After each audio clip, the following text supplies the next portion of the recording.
picked up Fyodor Dostoevsky's The Brothers Karamazov, or TBK, it's a lot. It's It vast. really is.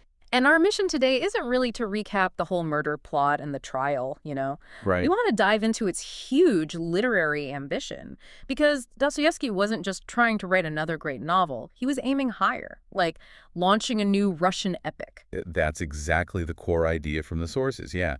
You really have to look at TBK not just by itself, but as uh, the planned first canticle, like the first part, of a kind of Russian divine comedy. Wow, like Dante. Sort of, yeah. It's this massive structural idea he actually got from the writer who came before him, Nikolai Gogol. Okay, so TBK wasn't the end point of his career then, more like the starting block. Exactly. He'd actually set aside an even bigger plan before this, a 5-part work. 12 parts. Yeah, called The Life of a Great Sinner. He was going to focus on this hero, Alyosha actually, and his spiritual journey. He even called that earlier idea a real poema, an epic poem in prose. So he was consciously trying to break out of the novel format. Absolutely. He wanted something epic, something more like poetry. That's why he admitted, just like Gogol did actually, What did he admit? that he felt he was more a poet than an artist, and that he'd picked themes that were almost, beyond his strength. There's this sense of reaching for something almost impossible. And that kind of defines the book we actually have. It does. What's really striking is that link with Gogol, how they both basically told the reader, hey, this isn't finished. Right. It's quite unusual. Gogol says it right in the preface to Dead Souls Part 1. Tells the reader basically, there are still 2 long parts coming. And Dostoevsky does the exact same thing in the preface to TBK. He says this book, the one we're reading, is just setting things up for the main novel that's supposed to come next. It's like a public announcement. Epic under construction. They're telling you you've only seen the foundations. Okay, so the ambition is huge. But you mentioned the blueprints, the structure. How much did Dostoevsky really borrow from Gogol's Dead Souls? How deep does that connection go? Oh, it's fascinatingly deep. The structures really mirror each other. Both books are set in these sort of forgettable provincial towns. Right, TBK has Skotopriganevsk. Which means cattle corral. Yeah. It just sounds like something out of Gogol, doesn't it? Mm. Earthy, a bit absurd. Totally. And more importantly, both stories turn on a central puzzle, an enigma. In TBK, it's who killed Fyodor? That question directly mirrors the big riddle in Dead Souls. Who was Chichikov? And in both cases, the answer isn't really just one person, is it? It feels like it's pointing towards society, collective guilt. That's the deeper psychological resonance, definitely, is the answer ourselves. But even the plot mechanics line up really closely. How so? Well, think about Dmitri.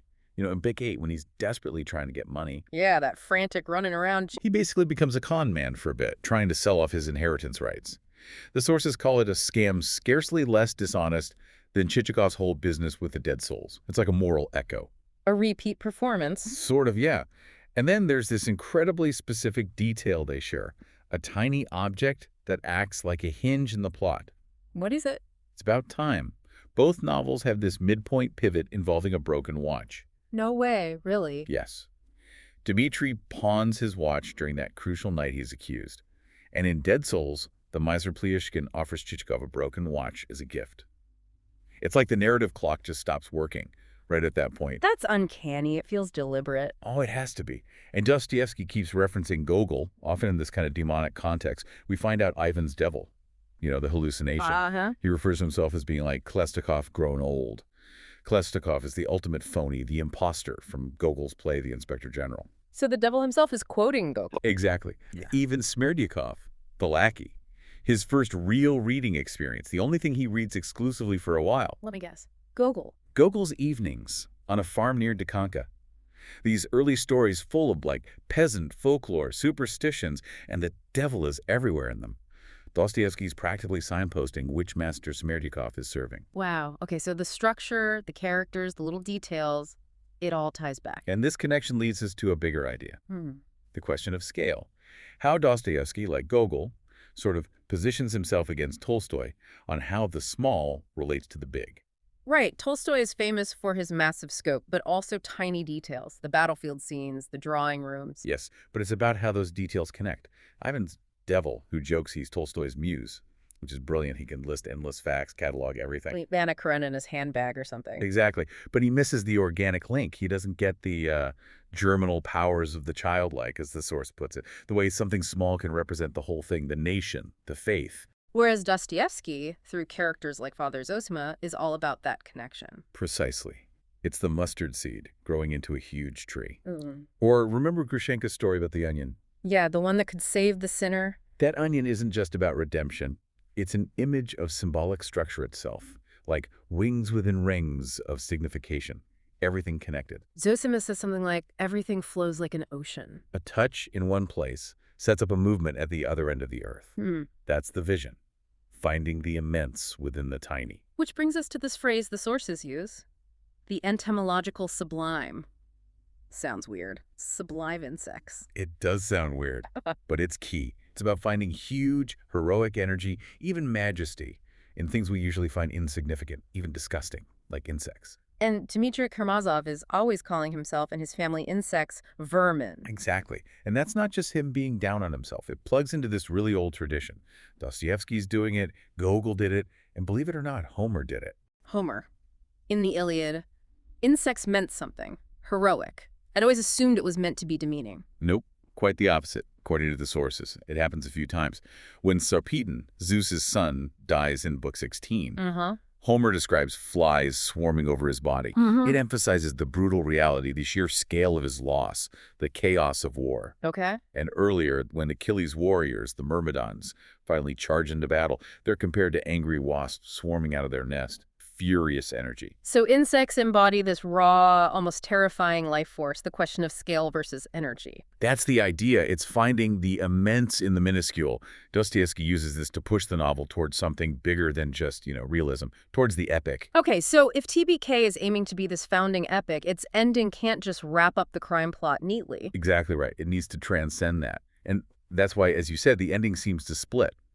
The narrative divides into two tracks. Can you break that down? The rational versus the mythic. Sure. So plot A is the Fyodor murder plot. It's rational, legalistic. It's all about cause and effect, evidence, the trial. Who did it? Right. But the problem is the evidence is overwhelming, contradictory. The truth just becomes irrecoverable. The legal system keeps asking who killed Fyodor. But it's the wrong question, leading nowhere but confusion and maybe that vague answer. We all did. Okay, so that's the novel plot, collapsing on itself. What's plot B? Plot B is the story of Ilyusha, the little boy who dies, and Alyosha's connection with the other schoolboys. This part is different.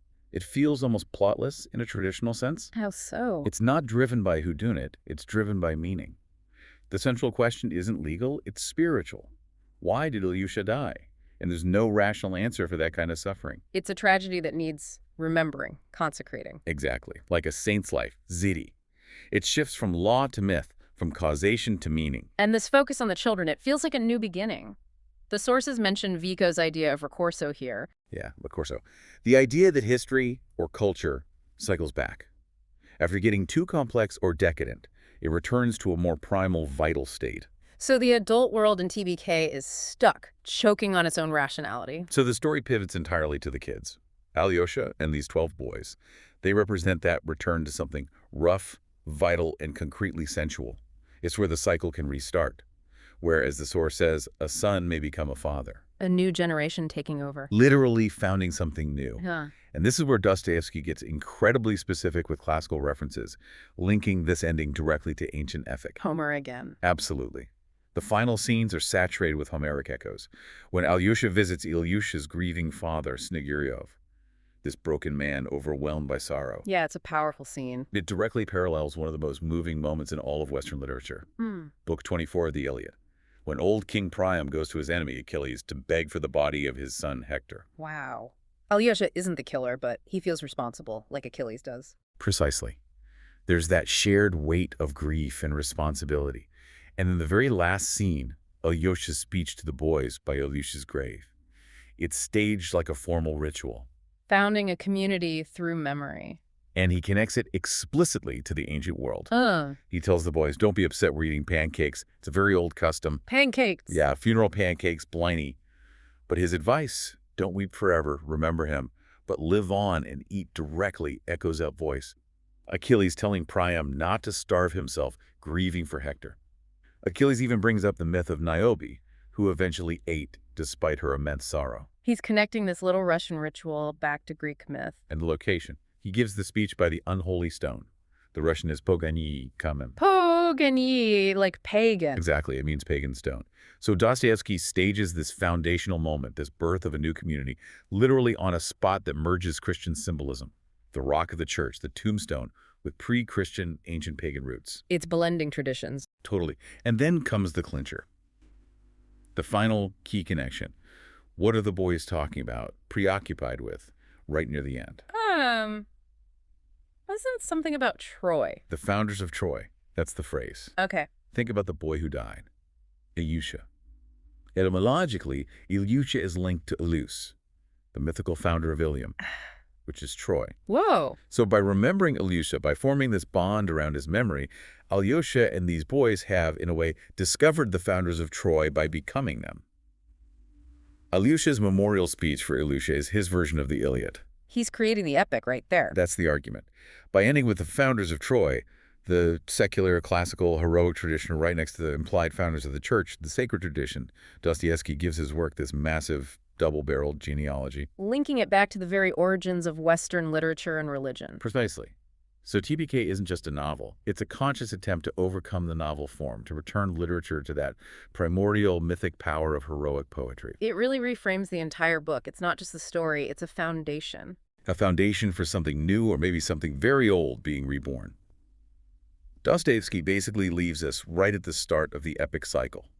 It's as if Gogol's Chichikov, racing aimlessly across Russia, Yeah. finally sees a city rising in the distance.